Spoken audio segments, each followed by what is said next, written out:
Hi, it's G with another simple lesson for teachers and students. I hope there's not too much background noise. I've just been testing some different microphones and systems. There appears to be some static kicking in from somewhere, not sure where. Who cares? Let's get on with things.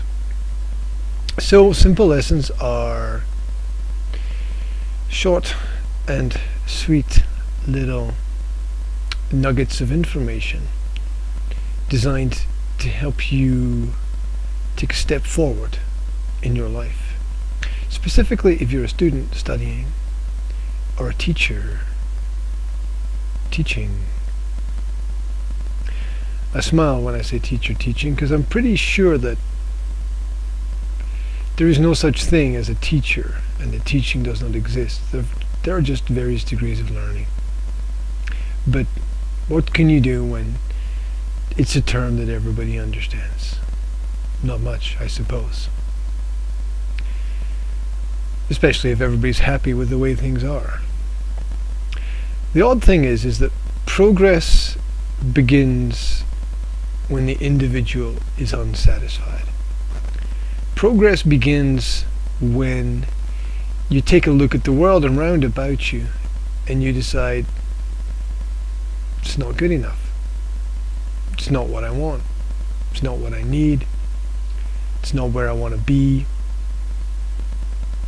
That is the beginning of progress. Realizing that what you've got is not what you want. And so then begins a process, a learning process, a process which we can describe as the why to the what. The why to the what. It's about developing an internal question. It's the invisibleness of the why inside that is driving the change on the outside. It's your experience that's leading you to the question of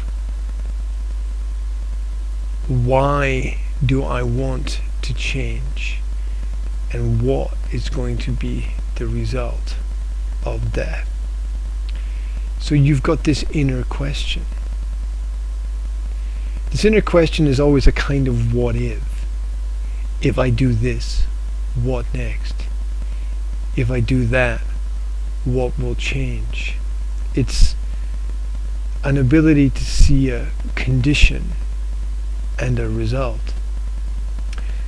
And then a need to act. So if you want to take this journey from why, the inner needs, to what, the outer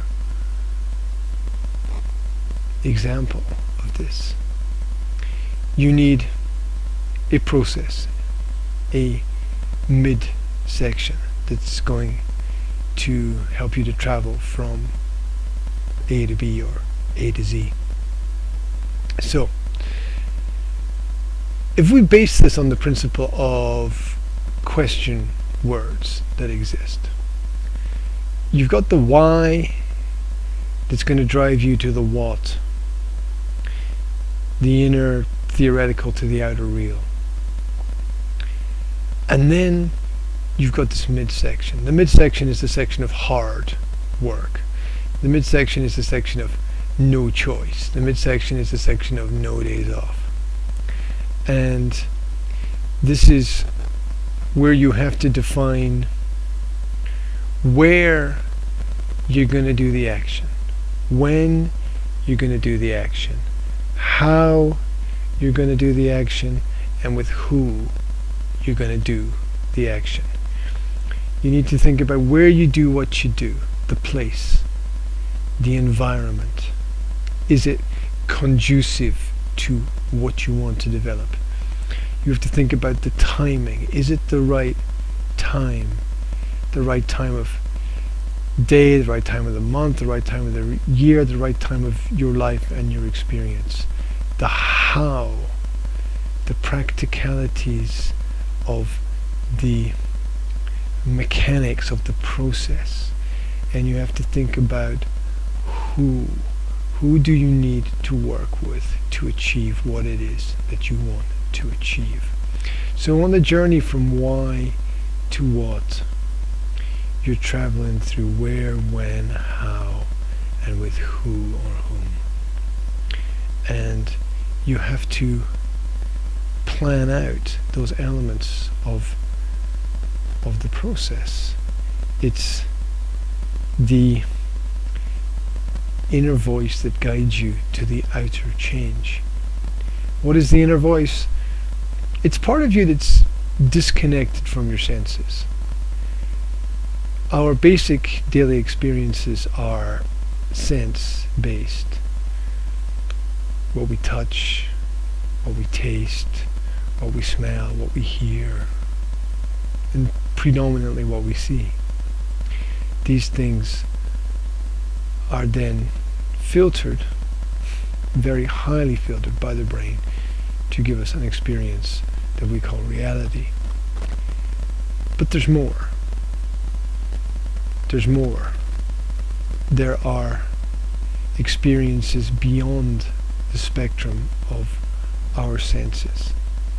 And your inner voice is something disconnected from those senses. It's something which is true within you. It's the real nature of the experience of tutoring or tuition or intuition, where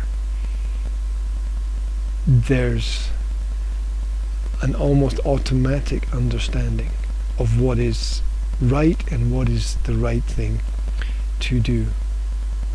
It's an immediate understanding of the relevance and relationships of things happening within your world and within your environment.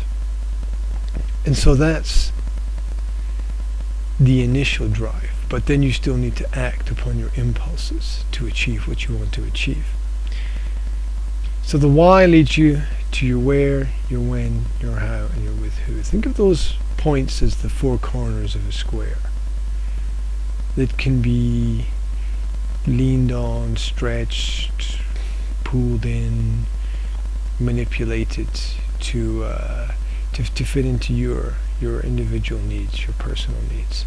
And these processes create the change that becomes what you see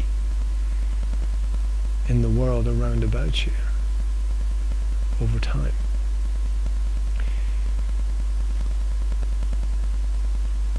And that is the principle of how we make change once we become unsatisfied. And so ends another simple lesson. I hope that simple lessons stay simple and that this has given you something to think about. If you want to leave a comment, let me know what you think. Speak to you soon.